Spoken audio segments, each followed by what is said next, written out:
She's a rocket scientist you've never even heard of.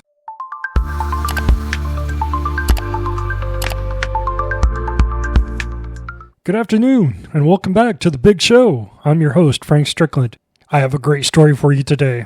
A story of grit, of genius, of a woman whose name, until recently, was whispered only in the halls of history. Our story, like so many great American tales, begins in the heartland. A little girl from a farm in North Dakota during the lean, mean years of the Great Depression. Now imagine this, 9 years old, and she hasn't seen the inside of a school. Not yet. The land was hard.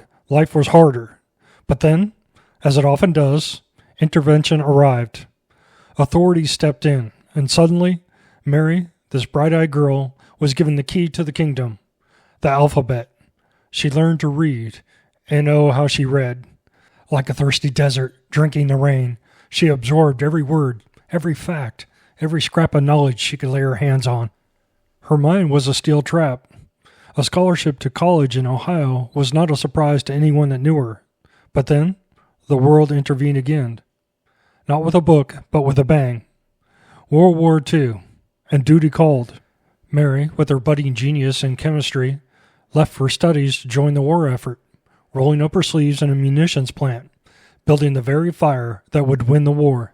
Fast forward a few years, and the war is over. America is back to building, and this time, building upwards. Mary applies to North American aviation. Now, in those days, a woman in engineering, unheard of.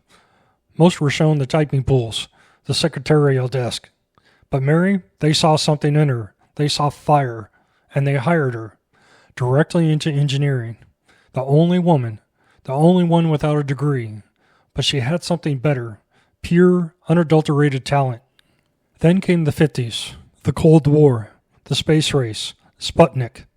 A chilling thought on America's mind. The Soviets were up there, and we were not. Our rockets, they were good, but they weren't good enough. They needed a kick, a stronger heart, a fuel powerful enough to defy gravity itself and send America soaring into the heavens. And who was given this impossible task, this monumental challenge? A woman, Mary Sherman Morgan. She was asked to invent a fuel that simply didn't exist. This quiet farm girl, this self-taught chemist, she created a new fuel, a blend, iodine. And on January 31st, 1958, that fuel, her fuel, ignited, and it launched Explorer 1 into the black velvet of space, America's first satellite, a turning point, a victory. But here's the kicker. Her name? You never heard it. No headlines, no parades. Her work was stamped classified. Her contribution, like so many unsung heroes, faded into the shadows. It wasn't until after her passing in 2004 that the true story, her story, began to emerge. Her son, with love and dedication, brought it to light in a book and a play. And finally, the world began to learn. Mary Sherman Morgan was more than a chemist. She broke barriers with sheer brilliance. She defied every expectation. And she, my friends, literally fueled the nation's leap into space. She may not have sought the spotlight, but her work spoke for itself. Sometimes it's the very people who no one imagines anything of who do the things that no one can imagine.